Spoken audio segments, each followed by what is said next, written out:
It's my honor to represent Hocking Valley Bank as today's ticketing sponsor.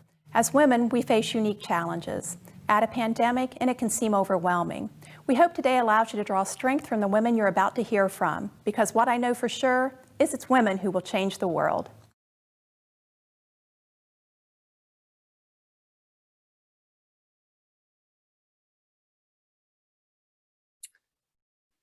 Hi there, everyone. I'm Rachel Siegel, and I am really glad to be with you today. I want to thank everybody who's been involved in organizing this event and for inviting me to come and be a part of it as well. I'm really passionate about, especially about working with women and women's issues. And I'm pretty excited to be able to spend some time with you all today. I know we had intended to be together on Zoom today and have an opportunity maybe for some participant connection together. But as things go, in the year of 2020, nothing goes as planned. And a lot of what we're going to be talking to today about is how we've responded to the stress that we're under that's very situational. A lot of demands upon us, and even the use of technology and that it works and that things go as planned have been really stretched in ways that make things really challenging.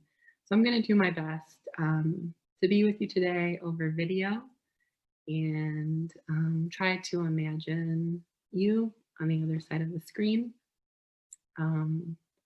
But you know, in a way, it's a loss for me as well that I want to be really real about and really authentic about is the difficulty of the way that we do have to interact with each other right now, and the tremendous amount of grief and loss associated with that, and the lack of connection.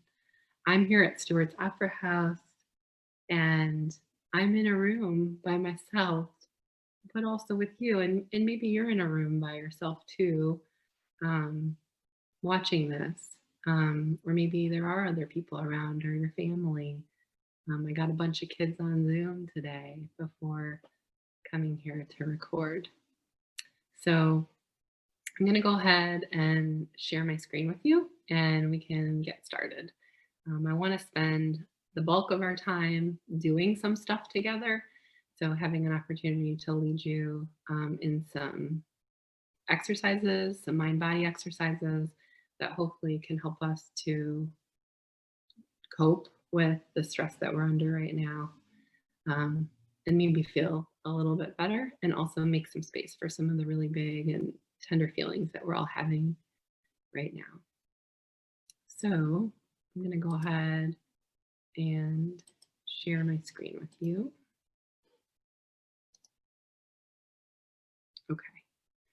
So the title of the talk today, It's Okay That You're Not Okay, is really stems from the request to me about doing something to acknowledge and really validate that no one has their stuff together right now. And that goes for me as well. I can't tell you how many balls I've dropped since March, and how many things I felt like I've had to juggle, and ways that I've felt loss during this time.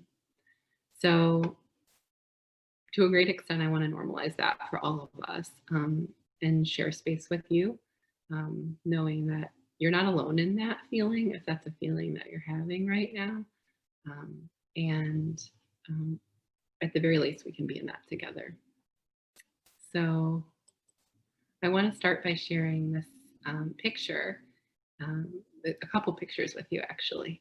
So the first one that you see there is a family picture that was taken on a trip that we went right before the pandemic in March.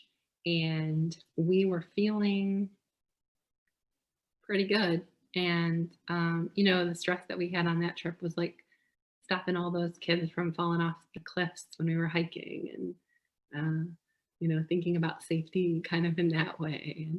And it was really lovely. And when we were on our way back and when we were returning from that trip, that was when stuff with the pandemic was happening, and we weren't sure if kids were going to go back to school, and what were we going to do, and what were we going to do about our counseling practice, about our business, Restful Wellness, and the providers, and what were we going to do about our other family members? And um, there were things like even just basic needs. We weren't sure, like, can you get toilet paper? Can you get masks? Can you get these things that we need personally, and even like for business?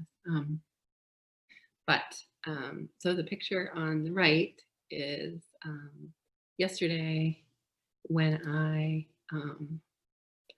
my 10-year-old called from the kitchen and said, "Hey, mom, what's this?" And I go into the kitchen, and she pulls out, as you can see in the picture here, that is a veggie burger from last night that I put away promptly in the evening uh, in the cupboard, stacked on some dishes. And my kiddo was like, "Mom was so tired that she put a veggie burger in the with the dishes." And yeah, so that's where I'm at, is putting away veggie burgers, leftovers in our cabinet. And it really does go to speak to, where a lot of us are right now, which is that our brains are just kind of maxed out, and they're not functioning as well as we would like them to. And a lot of that has to do with, um, in particular, the sort of stress that we're all under. Um, and so I think that's really real. And I think that it's important for us to be real with one another about where we're at, and to be kind to one another and to ourselves, acknowledging that things are really hard and that there are things that are going to slip when we're under a lot of stress and pressure. I want to read to you a poem that really speaks to me from that was written towards the beginning of the pandemic, that I think really speaks to some of the feelings that maybe we all are having, um, and during that time especially. So let me see if I can share my screen with you in a way that makes that possible. This is a poem by Jane Hirschfield. Today, when I could do nothing. Today, when I could do nothing, I saved an ant. It must have come in with the morning paper, still being delivered to those who shelter in place. A morning paper is still an essential service. I am not an essential service. I have coffee and books, time, a garden, silence enough to fill cisterns. It must have first walked the morning paper as if loosened ink, taking the shape of an ant, then across the laptop computer warm, then onto the back of a cushion. Small black ant, alone, crossing a navy cushion, moving steadily because that is what it could do. Set outside in the sun, it could not have found again its nest. What then did I save? It did not move as if it were frightened, even while walking my hand, which moved it through swiftness in air. Ant, alone, without companions, whose ant heart I could not fathom. How is your life? I wanted to ask. I lifted it, took it outside. This first day, when I could do nothing, contribute nothing, beyond staying distant from my own kind, I did this. I think for me, it's so touching, and it really speaks and resonates with me in that those feelings of just really not knowing, how we cope with just the unknown of what we feel when we feel like we can't do much at all. Feeling isolated in that. I want to take a moment to talk a little bit about how the pandemic has caused a lot of loss and a lot of grief, and maybe make a space for us together while we're here, um, and while you're here with yourself, making time for yourself in this, to sit with that. We know that we've lost so much of what we're familiar with, our daily structure, and for some people, jobs and definitely social contacts. A lot of people, this has led to serious financial despair, illness, death, and there's just a range of remote emotional responses, including grief and loss and mourning. And many losses are of people, our family, our friends, our neighbors. I miss hanging out with my neighbor across the street and being able to say hi and sit on the porch together. Um, my family is far away, and it's it's difficult to think about how we're going to visit as the weather gets cold.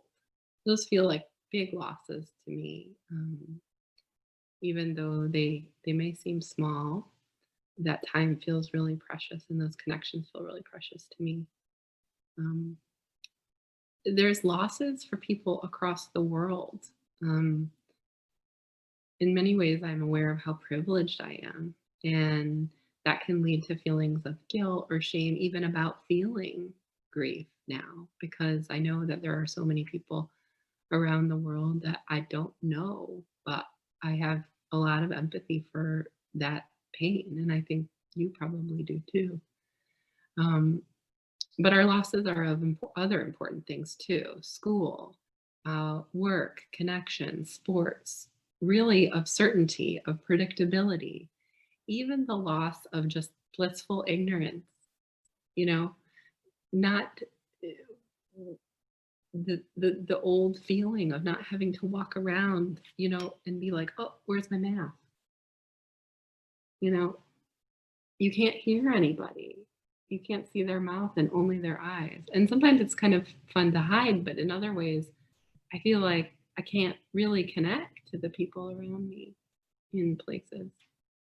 Um, People have lost out on weddings and funerals, and more importantly, just normalcy. And some losses are, right, our life kind of delayed, and for who knows how long. Um, but some are canceled and they're really gone forever. Um, and we don't know. We don't sometimes even know which ones are which. Is this delayed? Are we going to get to see, Grandpa again, or not? What's going to happen here? Um, the thing I really want you to know, and I want to communicate with you, is that your grief is really personal and it's true, and it's incomparable to anyone else's.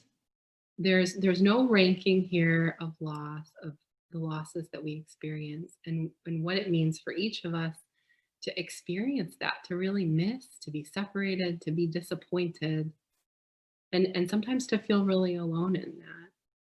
And what I find when I'm talking to people or working with people, or even just like sitting with myself in that, is to help metabolize those feelings, is to try to make space, for the grief, and to know that this process, these feelings, they have to be there. And it's so uncomfortable and it's so painful that they have to be there. And I think sometimes we really try to push them away because of that.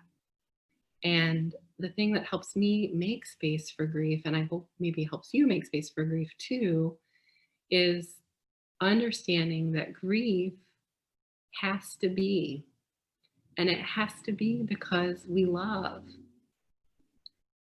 Grief really is the other side of love.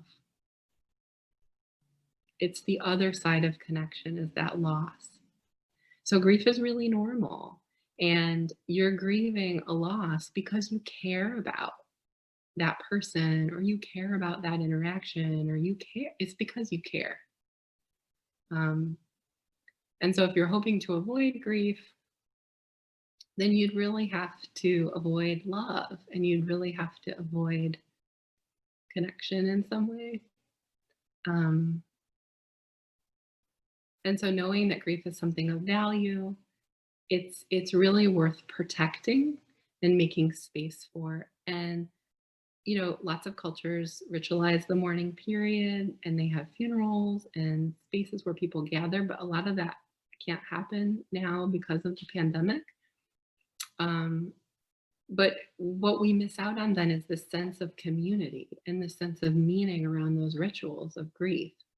And there really isn't a grief ritual, right, for the losses that we're experiencing now. And we know that grief is how loss gets healed, that it's necessary and it's powerful and deep. And it's this experience of how we move through the loss. So, understanding what you're feeling, sharing those feelings is powerful and therapeutic in itself. It's like we know how to grieve because automatically it's when we sort of get in the way of it or we don't make space for it. Um, and sometimes it feels like there's not time or space for it, for those feelings. And so I want to invite you to make a space here with me just for a moment or a couple moments.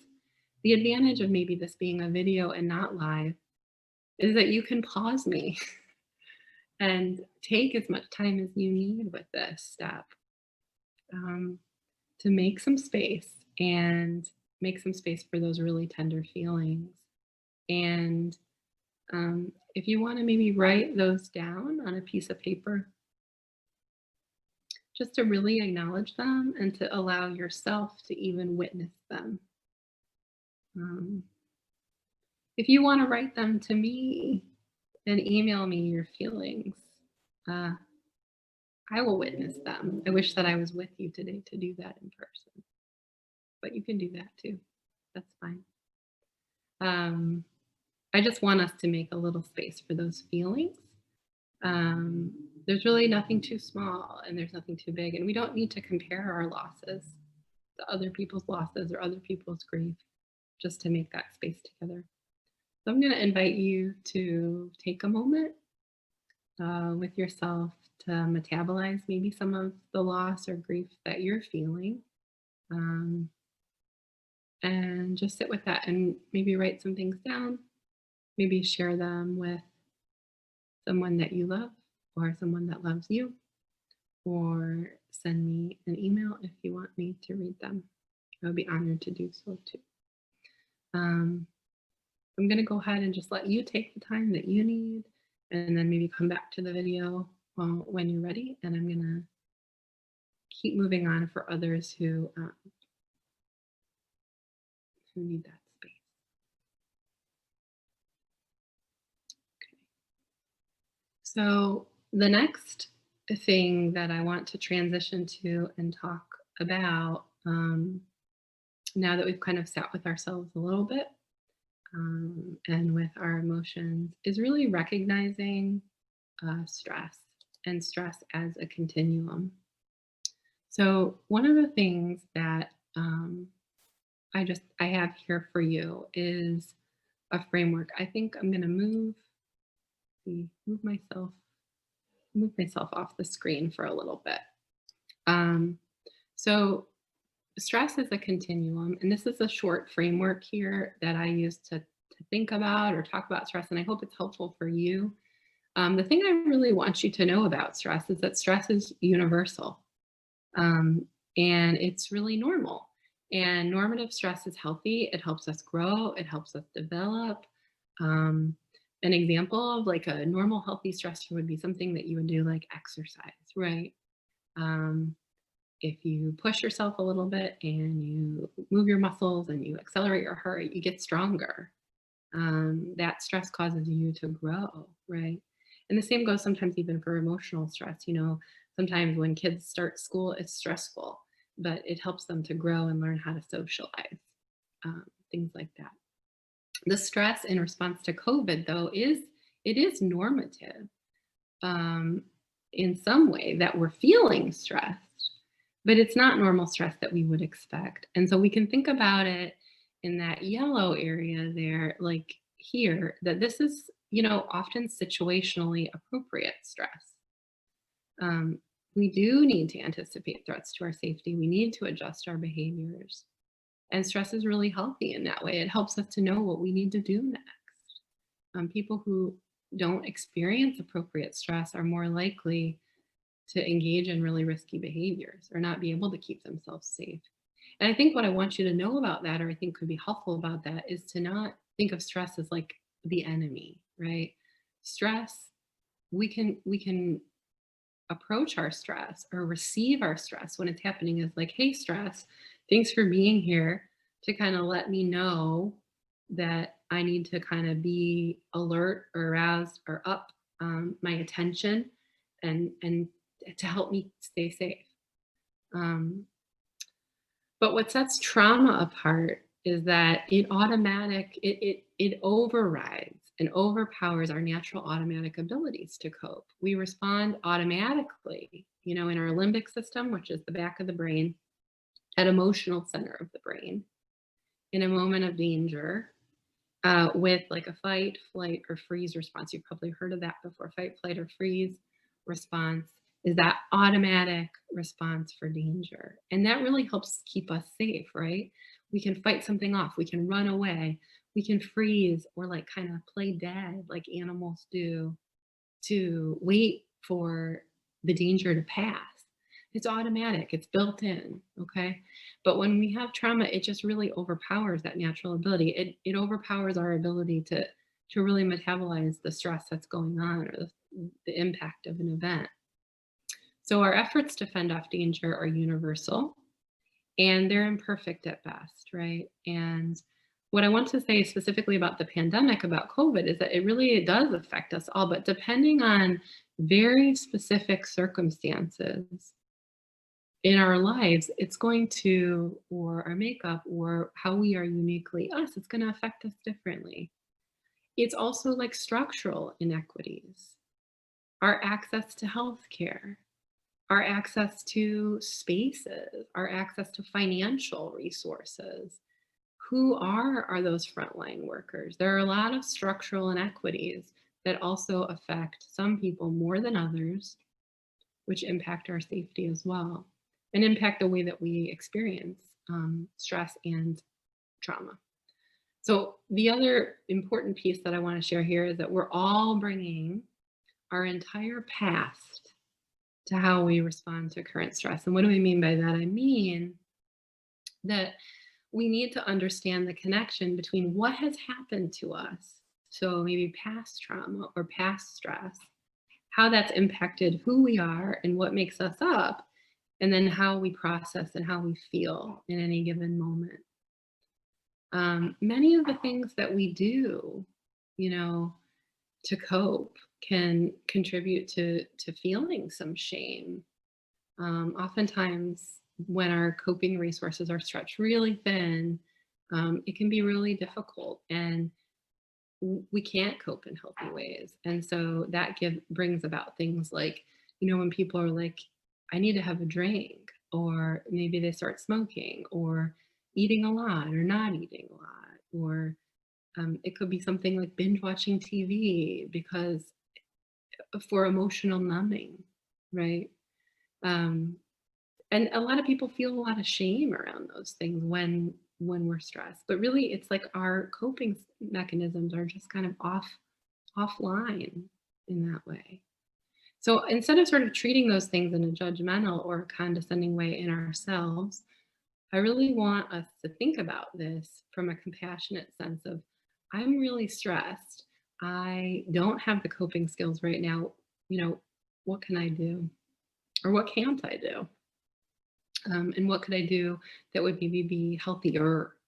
Or what could I do in this moment to help myself connect to someone else or to myself so I can be better able to cope?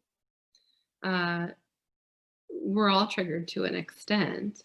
And what happens when stress becomes chronic, and this is really important, is that we really lose our ability and we lose our capacity to respond. And that is because we're exhausted. It's gone on longer than that stress response is really meant for. And it takes too much energy to respond. And we lose the capacity to differentiate between a real threat, a perceived danger. And what happens in that is that adaptive flight. So we talked about that fight, flight, reflex that we were having there. So that adaptive flight, or fight that you would, use to fight off a predator or like a intruder, to defend yourself, when overextended, when exhausted, would really show up for you or me and would become frequent aggression and irritability. So like losing your patience, snapping with at your kids, at your partner, just feeling angry, and irritable. That's adaptive flight that has now been overextended. An example of adaptive flight is when it's been overextended would be chronic emotional avoidance. So like really not wanting to deal with the reality of things, needing to stay busy with other things, just not being able to sit with, some of the things that are coming up, just wanting to run away. And then freeze. So adaptive freezing, we might see that becoming like a sense of emotional numbness. And what that sometimes feels like is like not feeling at all, or just really feeling numb and disconnected. And that's that freeze response that's been overextended in that way. So I think the thing that I want you to take from that is that anger, withdrawal, they're really signs that we're on overdrive and that your brain is on overdrive. And what do we do about that? When we bring self-awareness to this process, to our internal state, we can often understand how we respond. And we can find places that maybe we do have some power and choice in our responses. And I think the goal of that is it's really empowering, right? To be able to do that. So the next thing, this I'm going to bring myself back. I don't know if you can see me if I don't have my video in the screen share, and I want to connect here with you. So I'm bringing myself back. This diagram is a similar one to the last one, right? But it has that like red, yellow, and green, like you saw on the last diagram. But what you'll notice here is that it kind of shows this over time, right? And maybe you could imagine yourself going up from this place of safety. I'm present, I'm connected, to kind of sensing danger. And sometimes in that beginning part, it's actually really helpful. It's like, I'm mobilized, right? I'm in crisis mode, but I am going to do things, right? It's where we're in that space. But we can't stay there, right? And then even higher to that was that terror or that overwhelm and that freezing sense. I can't do it. And you just feeling immobilized or dissociated or disconnected. And what I would really like you to think about is sort of like where you've been, where you are. I know that I've been spending a lot of time in that yellow area and sometimes into that red. Like I just want to go to bed and pull the covers over my head. I can't do it. I cannot do one more thing, right? And finding that in myself and saying, okay, like I'm really activated. I'm in this brain arousal state. This is my brain sending that alarm system off. Can I turn into myself? Can I connect to myself now? And can I help myself lower all of that? So arousal and activation decreases, and we can start to really connect to ourselves. So if you can ask yourself if you feel safe enough just to rest a little bit together in this space for just a little while. maybe ask that part of you that's really activated, let that part know that you're going to take a little break, that you need rest. Um, and it's safe enough, maybe in the space that you're in right now, that we're sharing, to take a moment to move from that activated state down into a safer place. Um, and when we do that, how we go about that is that we want to move into a state of more presence, more awareness, and more connection.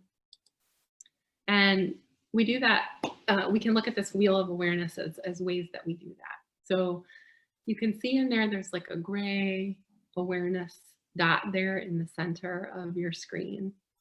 And then there's a little line that goes out that says attention, and that's the spoke. So that's looking at like, how are we gaining awareness? What are we doing? What are we paying attention to? So one of the ways that we can do that is to really connect to our senses. So this diagram by Dan Siegel, and there's no relation to me at all. We just share a last name. Is that when we talk about expanding the container of awareness, of consciousness, we're strengthening this experience of knowing, we're opening our capacity to be aware. And you can point your attention to that blue segment there, right here, to, our five senses. So hearing, what do you hear around you? What do you see? Noticing colors or shapes in the room, right? These are grounding strategies. Sight, smell. A lot of people are really interested in scents and essential oils. They find things calming. Taste, maybe touch. I asked everyone to maybe bring a blanket with them or something soft to get cozy in. And then the second area that you might connect to there is bodily senses. So you can think about that as the interior signals of the body. So sensations from mental activities like feelings, thoughts, memories. And then we could also even think about our interconnection. So our connection to our community, our relationships, maybe our connection to nature. That would be another place that we can put our attention to. And as we do that, what happens is we spend more time together using these objects of awareness, and we move into a more present and a more restful and connected state. So in this portion of our time together, I want to invite you we're going to spend some time together just doing some mind-body exercises. And so I'm going to invite you to get really comfortable and find like a comfortable chair. If you have a blanket, or if you're cold or you're hot, go ahead and adjust your environment the way that you want. If you have a bright light on and you want it to be dimmer, go ahead and do that. Just make yourself comfortable. And you can experiment with how that feels for you. People love to be in hoodies, because it's like that protected feeling of being cozy and wrapped up. But whatever kind of makes you feel cozy and comfortable, I want to invite you to kind of get in that state. And we're going to do a couple of exercises together. And some of the things that we're going to do, this is just kind of a list of some of the things that we're going to do. I'm going to move really quickly just so you have a taste of things that you can take with you. But you can spend as much time on this in each of these, doing these exercises as you'd like to. And the more time you spend and the more practice that you do, the better that you get at exercising being in that state. So just like any other muscle, the more we practice relaxing, actually, the better we get at it. And so in this way, it really is a practice. So we're going to do some things that incorporate our physical body, which sometimes is called somatic awareness. I'm going to lead you through a really short breathing exercise or practice just to keep it super simple. We've been talking a little bit about cognitive reappraisal and restructuring, how we think about things, like how we think about stress, how we think about our bodies. And then looking at physical and mental grounding. And we'll end today with a brief positive meditation and a loving kindness meditation that I want to share with you, which is also called meta practice. So I'm going to go ahead and maybe stop sharing my screen so we can just be together. And I want to first just really invite you to maybe sit back in the chair that you're in, or if you're on the floor, maybe feeling the wall behind you or the seat underneath you. And if we were together on Zoom today, I was going to ask you to invite you that if you wanted to turn off your video, you could do that. Whatever makes you feel comfortable right now. I might close my eyes a little bit while we're together doing this.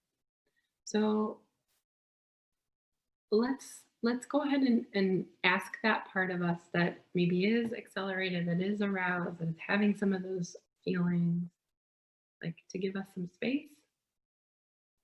And one of the ways we can do that is we can really tune into our bodies.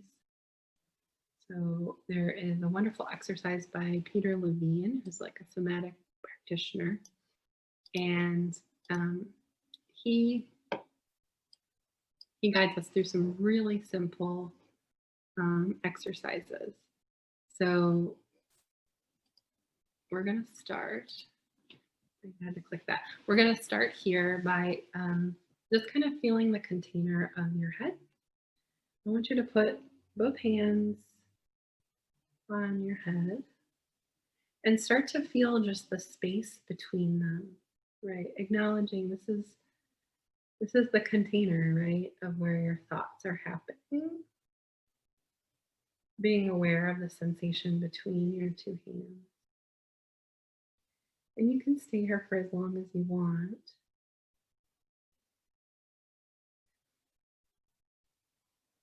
And you could pause your video if you needed more time in this space.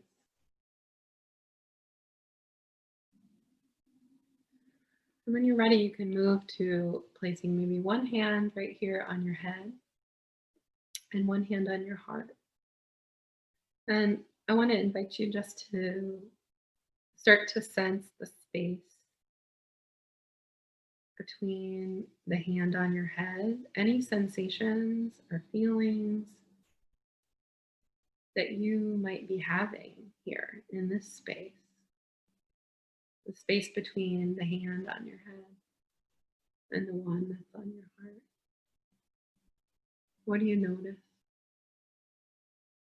You know, you may notice some tension in your jaw, your shoulders.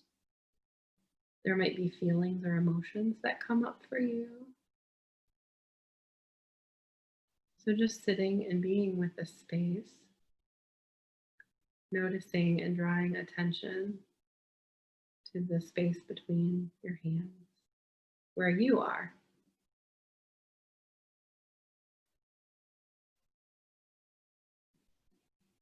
And you might stay here until you notice a shift, and sometimes that can take a while. You can take as many minutes as you need there in this step. Just going to take a minute.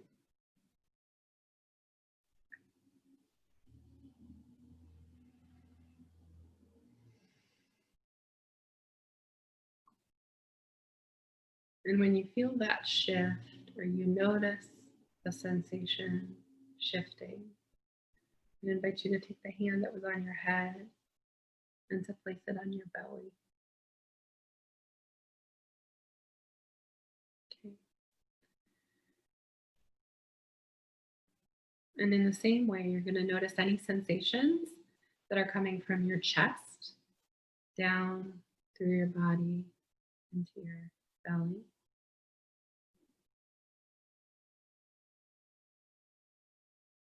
And this container that's you.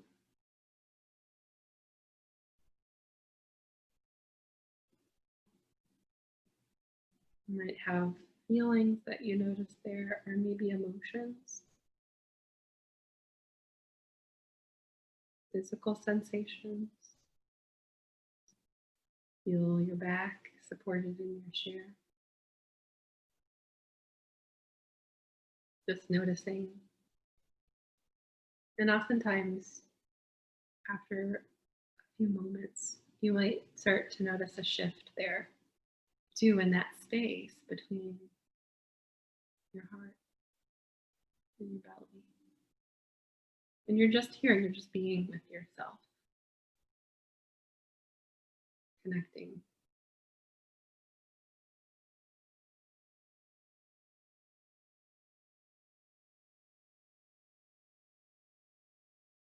You can pause the video if you want, if you need to take more time with this step. You can return to it.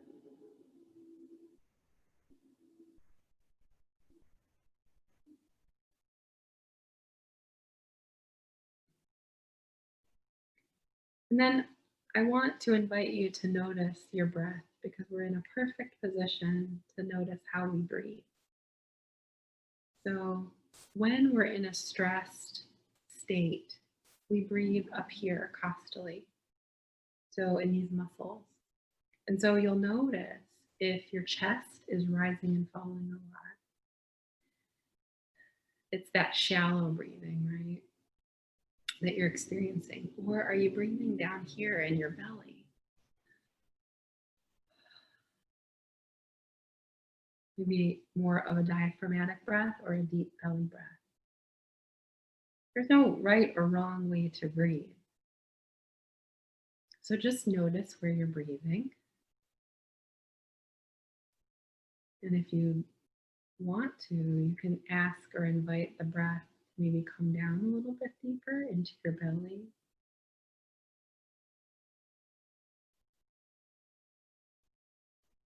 You know, oftentimes when we notice babies breathing, if you've ever watched a baby sleep, you can see their belly rise and fall. Or if you've watched your dog, lay on the floor, you can see that their belly rises and falls in that same way. This is really how we're meant to breathe, is this kind of deep belly breath and safety. And then this breath is to activate when we need to run away or we need to generate some energy. But oftentimes we're just under so much stress that we're breathing up here kind of all the time. And since I'm giving a presentation, I notice, my breath is more up here. It's less down in my belly, and I'm going to invite it to move down.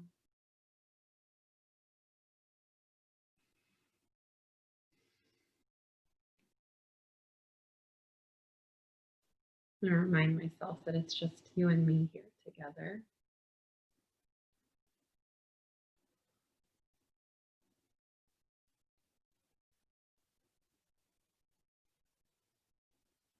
So you can just take a moment there with your breath. One of the really interesting things about breathing is that it can really help us get in touch with our body and to send signals to our brain that we're safe. So a really simple way to adjust the breath, and you can keep your hands here if you want. I'm going to get something that I brought with me today to demonstrate a little bit. So I'll tilt my camera down for you. But when we breathe, when we take a deep inhale, right, and we expand the belly, and then when we exhale, if we can think about our exhale maybe like a 2-to-1 ratio. So if your inhale is like maybe the count of 2 or the count of 4, if you can take an exhale that's maybe the count of 4 or the count of 8, right?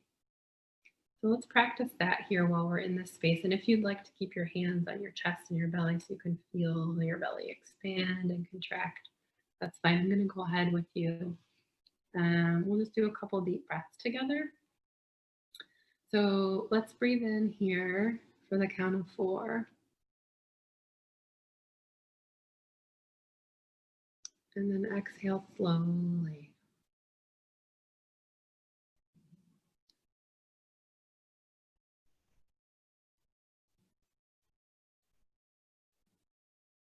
And again, we're going to breathe in.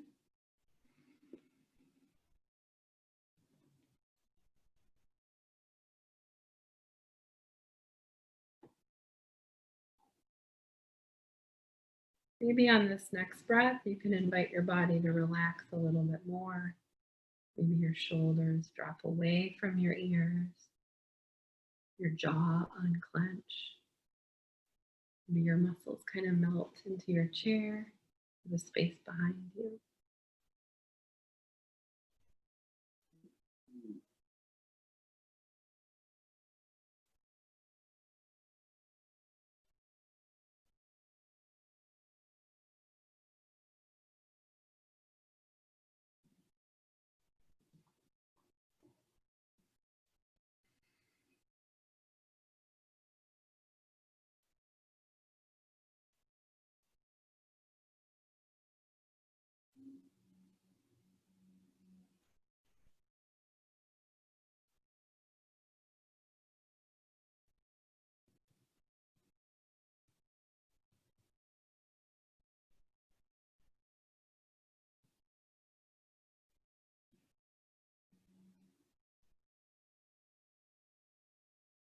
So as you're doing that, and as you're noticing your breath, just to tune in there to maybe how you're feeling.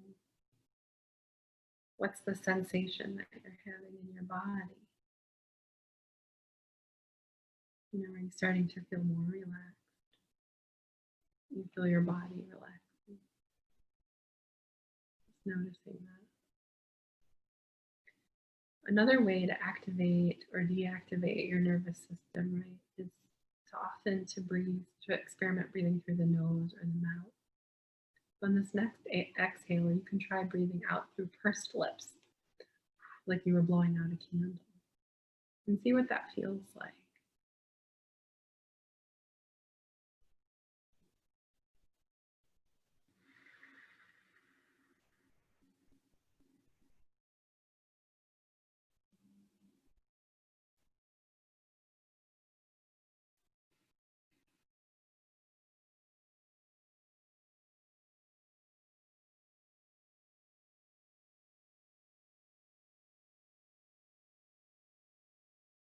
I can feel myself really relaxing, feeling more grounded. I want to move a little bit into, you can continue to breathe in that way for as long as you like. This is a good time also, maybe you can pause your video and practice breathing in and out with an extended exhale.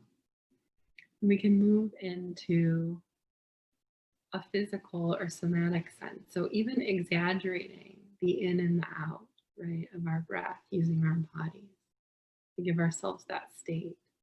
So when we breathe in, right, when we take that deep breath in and we start to expand, and we can expand even outward, or to in yoga like a chest opener, right?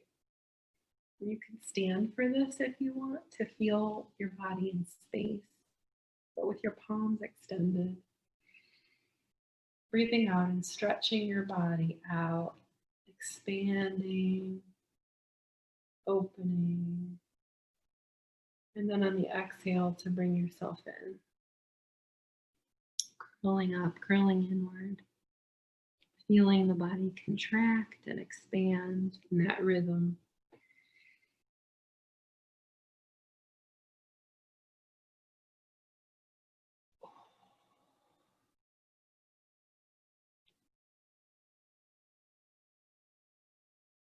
Folding up, folding into ourselves, knowing that we're safe, secure.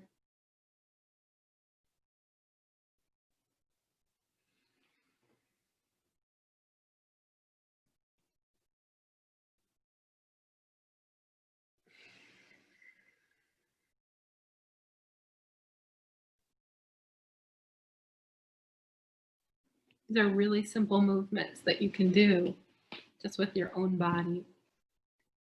And notice how you feel when you're extended, when your palms are open. What do you feel open to? What do you want to take in? And when you exhale, what do you want to let go of? What do you want to exhale out? So practicing a little bit with those thoughts. What do I want to take in? What do I want to let go of? Exhale out. And we can move next from that breathing space, from using our body in that breathing space, into another one of Peter Levine's exercises, which is called self-holding, which is really giving yourself a hug and having the feeling of compassion. We are so critical and so hard on ourselves. And we often forget that to be as compassionate to ourselves and to hold ourselves maybe how we would a friend or someone we love or someone really tender, like a child that you love, your own child parts, your own inner child. So on this next inhale and exhale, I'm going to invite you to kind of come into a self-holding exercise. So how Peter Levine does this is just invite, it doesn't matter if it's your right or your left arm, but put one arm underneath and one arm on top, and to just really hold yourself, okay? So we're going to inhale in.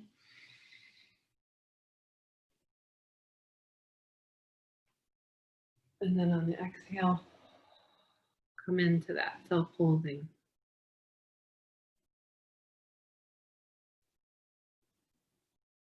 And just breathe here. Taking some inhales and some exhales.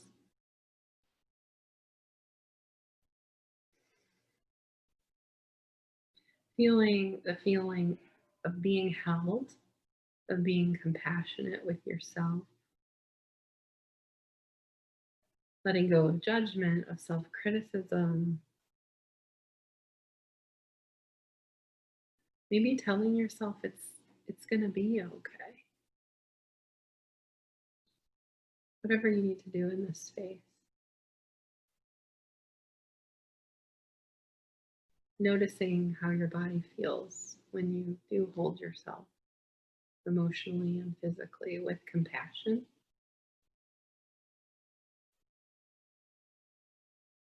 So again, breathing in that space, noticing your breathing.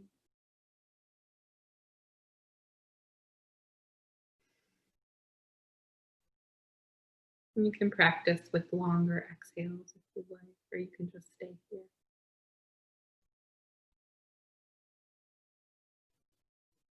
Maybe you let your jaw open slightly, your mouth part. Your shoulders drop away. Your body sink into your chair. And breathe here. And again, you can pause your video here, you can move on. This is a natural transition to our next exercise, which is a short positive meditation. Basically, mindfulness meditation really is just the practice of being in the moment. So it's oftentimes, it's just about asking our mind in a compassionate way, hey, come back here with me. So it can be come back here with me to my breath. When we meditate, we're noticing our thoughts, but just kind of holding them loosely. So not inviting them to stay for tea, but letting them come and letting them go and bringing ourselves back to the moment in a gentle way. And meditation can be very useful as well in this way. So I want to invite you to a little bit of loving kindness meditation that I want to share with you. Oftentimes we are here in the self-holding and we can notice feelings of resistance come up even when we start to become really compassionate with ourselves. And I want to share with you, I'm going to screen share one more time here with you.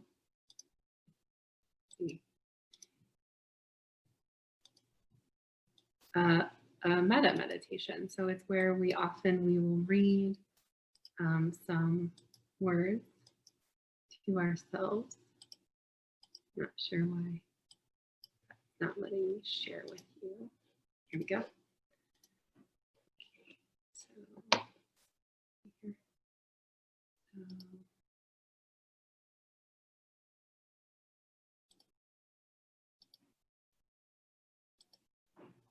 Okay, so here I am with you. And I really love this image because I think meditation, loving kindness, meditation practice is a really profound recognition that our lives have something to do with one another, that everyone counts and everyone matters. And I like to imagine that, we're at the center of this love and kindness that we generate first with ourselves, and then it goes outward. Sometimes it's really hard to start with ourselves, and we often have to start with someone that we love and bring it back in, and that's okay too. Here I have on the screen for you a couple of phrases that you can repeat to yourself. And as you repeat these phrases, picture yourself just as you are now, holding that image in loving kindness. Or if that's really hard for you, you can picture yourself as a child, young and beloved. And you can create whatever phrases you want, the exact phrases that best feel like they open your heart. These are just some suggestions. So I'm going to read them to you to begin with, and I want you to say them to yourself. You can say them in your head, but since you're probably alone watching on video, so I recommend maybe you try saying them out loud if that feels okay. So the first is, may I be filled with loving kindness. Letting whatever feelings come and permeate through your body and mind, being really patient and kind to yourself in that. Whatever arises in a spirit of friendliness and affection, okay, may I be filled with loving kindness. May I be safe from inner and outer dangers. May I be well in body and mind. May I be at ease and happy. So maybe you say these phrases to yourself a few times. You could pause the screen now, pause the video, and read those to yourself a few times. And the next step would be to really sit with this meditation where you've generated this loving kindness towards yourself and begin to extend it to someone maybe in your life who has really loved you and cared for you, or maybe just a being or a presence that you feel that way about. And picture that person and recite those same phrases. But instead of I, you're going to say you. So in this part, I would really like to direct my sense of loving kindness to you, that I'm with you, who we're here together with right now. And so you'd say those things again. May you be filled with loving kindness. May you be safe from inner and outer dangers. May you be well in body and mind. May you be at ease and happy. I'm just going to let the images and feelings that I'm having for you, for somebody I love, support that meditation to feel like there's those ripples going out. May you be filled with loving kindness. May you be safe from inner and outer dangers. May you be well in body and mind. May you be at ease and happy. The rule in loving kindness is just to follow the way that most easily opens your heart, and exercising that muscle of loving kindness for ourselves and for others. Oftentimes, the next step would be bringing that to, somebody that's really hard to love or difficult. And it could be someone like a minor irritation, like someone who irritates you or annoys you, or someone in traffic, or maybe it's a tough moment at home with someone you do love, but you're feeling really impatient with, and to spend a moment to exercise that muscle with that person. Could be your kids, could be your parents, could be a number of people. And I want you to have an opportunity to just sit with that practice, to extend to it, or to bring it inward. This self-holding exercise is a really wonderful way to direct that loving compassion and kindness to yourself. You might try that holding yourself or breathing in between. And these exercises only take a few moments. You can really do them regularly. There's an ambulance driving by here at Stewart, so I'm going to let that pass. And we can send loving kindness to whomever's having that emergency right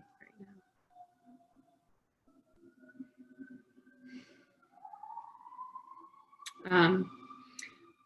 And I want to leave you with, in this space, again, to close out today with another poem that I really love, by Mary Oliver. And the title of that poem is In Blackwater Woods. Look, the trees are turning their own bodies into pillars of light, are giving off the rich fragrance of cinnamon and fulfillment. The long tapers of cattails are bursting and floating away over the blue shoulders of the ponds. And every pond, no matter what it is, no matter what its name is nameless now. Every year, everything I have ever learned in my lifetime leads back to this. The fires and the black river of loss, whose other side is salvation, whose meaning none of us will ever know. To live in this world, you must be able to do three things. To love what is mortal, to hold it against your bones, knowing your own life depends on it, and when the time comes, to let it go, to let it go. So I want to thank you for being with me today, and for being with yourself today, and being together in community today, and invite you to let go of what you can, and to hold tight what you can, to be kind to yourself and to others as we all move through this time together. Thank you so much for being with me. And if you do want to contact me, you're welcome to. My email is on the rockrifflewellness.com website. It's rachel@siegeltransformations.com. And you're welcome to send me a message. And if between things I have time to send you one back, I will. And I just want to invite you to have a really lovely rest of your day. And thank you again for being with me today.